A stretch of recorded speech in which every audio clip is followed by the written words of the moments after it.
सभी को नमस्कार। आज जैसा कि एक महत्वपूर्ण तथ्य के साथ हम हाजिर हैं, जिसमें कि हम सभी महत्वपूर्ण परीक्षाओं के लिए महत्वपूर्ण संवैधानिक प्रावधान जो कि परीक्षा में बार बार प्रश्नों के रूप में पूछे जाते हैं, उसके महत्वपूर्ण तथ्य और अनुच्छेदों पर हम आप लोगों से बातचीत करना चाहेंगे। बहुत सारी चीज़ें संविधान के अंतर्गत हम लोग विभिन्न अनुच्छेदों के माध्यम से चीज़ों को पढ़ते रहते हैं, लेकिन हम लोग यह ध्यान दें कि कुछ चीज़ें परीक्षाओं में बार बार पूछी जाती हैं और ऐसी चीज़ें जिनका महत्व बराबर बना रहता है।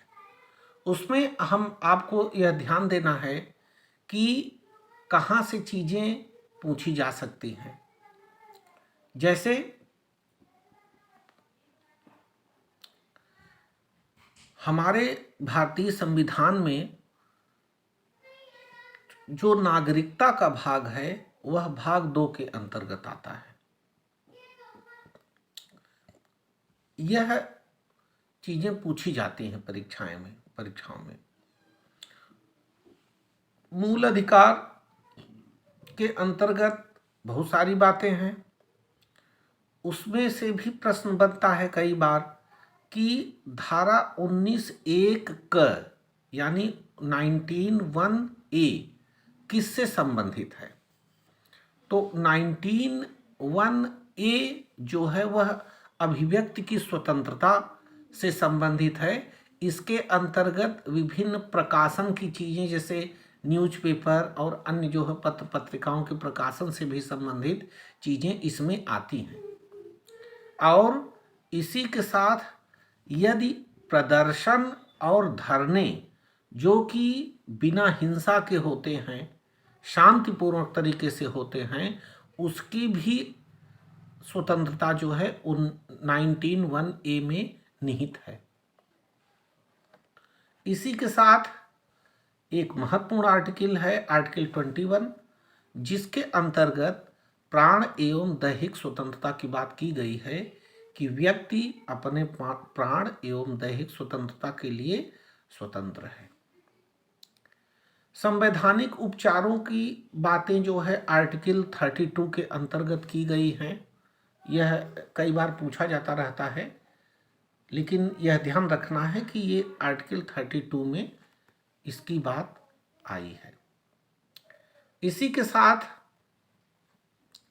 एक और महत्वपूर्ण आर्टिकल है, वह है आर्टिकल 39 क। 39 क आर्टिकल यह भारत के संविधान में नीति निर्देशक तत्व के अंतर्गत आता है और जिसमें हम यह सुनिश्चित करते हैं कि समान न्याय और निःशुल्क विधिक सहायता का प्रावधान इस आर्टिकल के अंतर्गत है। अर्थात इसमें राज्य यह सुनिश्चित करे कि समान अवसर पर सभी को निःशुल्क न्याय उपलब्ध हो सके। इसी के साथ एक आर्टिकल 40 है जो नीति निर्देशक तत्व के अंतर्गत हम ग्राम पंचायतों के गठन से संबंधित, पंचायती राज से संबंधित महत्वपूर्ण तत्व पाते हैं। इसी 40 के अंतर्गत उल्लेख है। और आर्टिकल 48A के अंतर्गत पर्यावरण का संरक्षण एवं संवर्धन की बात कही गई है। चूँकि पर्यावरण का इशू हमेशा जो है एक महत्वपूर्ण चीज़ के रूप में उभरता है, इसलिए यह आर्टिकल महत्वपूर्ण हो जाता है। इसी के साथ आर्टिकल 50 के अंतर्गत कार्यपालिका से न्यायपालिका का पृथक्करण, अर्थात कार्यपालिका और न्यायपालिका एक न होकर के बल्कि अलग अलग संस्थाओं के रूप में स्थापित हों, इसकी बात भारतीय संविधान के अंतर्गत की गई है।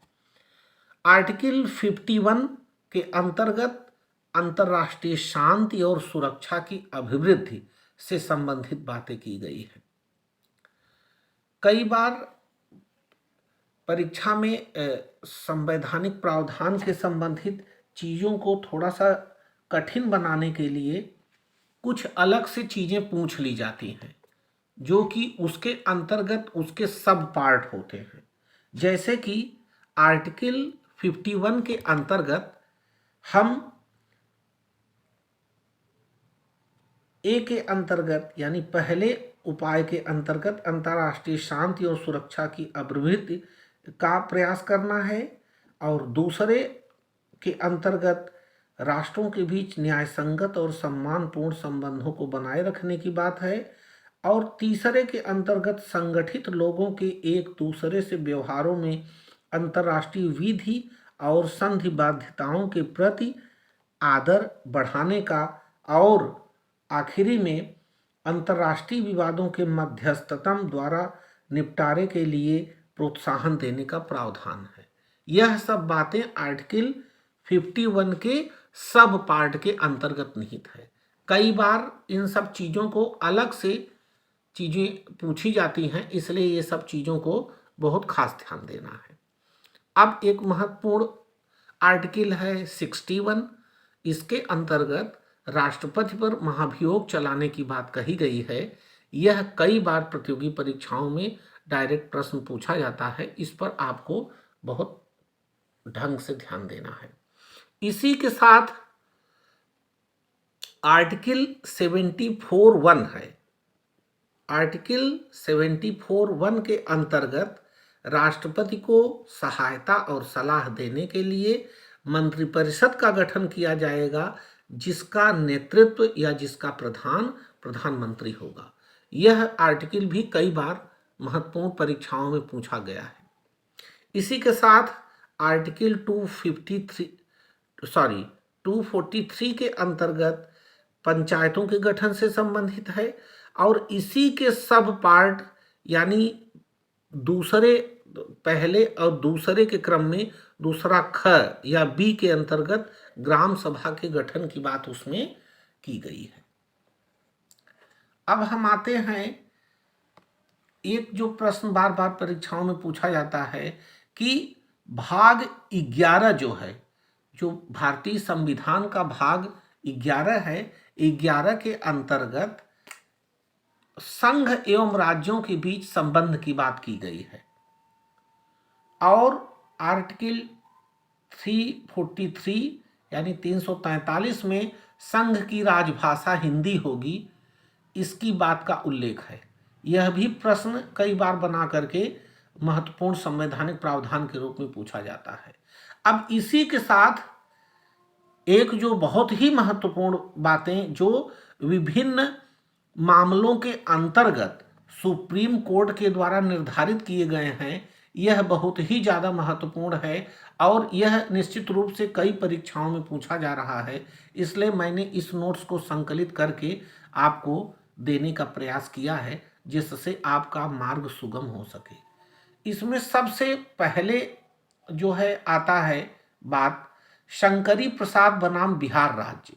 यह मामला 1952 में आता है। इसके अंतर्गत माननीय सर्वोच्च न्यायालय ने यह निर्धारित किया था कि मूल अधिकार सहित संविधान के किसी भी भाग में संशोधन किया जा सकता है। यह एक महत्वपूर्ण निर्णय था। इसी के क्रम में 1965 में माननीय सुप्रीम कोर्ट ने 3 और 2 के बहुमत से यह इसी चीज़ों को जो पहले मूल अधिकार सहित संविधान के किसी भाग में संशोधन किया जा सकता है, इसी बात को फिर से दोहराया। और गोलकनाथ विवाद का निर्णय 1967 में हुआ है, जिसमें भाग 3 में संशोधन नहीं किया जा सकता। भाग 3 मूल अधिकारों से संबंधित है, यानी कि अब ये 1967 में यह मत निर्धारित किया गया कि भाग 3 में संशोधन नहीं किया जा सकता है। इसी के साथ एक महत्वपूर्ण तत्व देखेंगे आप, जो ये बार बार परीक्षाओं में पूछा जाता है, केशवानंद भारती विवाद 1973। इसमें मूल ढांचे की अवधारणा को पहली बार जो है बताया गया कि संविधान का जो मूल ढांचा है या जो बेसिक स्ट्रक्चर है उसकी बात सर्वप्रथम आती है। ये बहुत ही महत्वपूर्ण तत्व के रूप में उभरता है और ये बार बार परीक्षाओं में पूछा जाता है।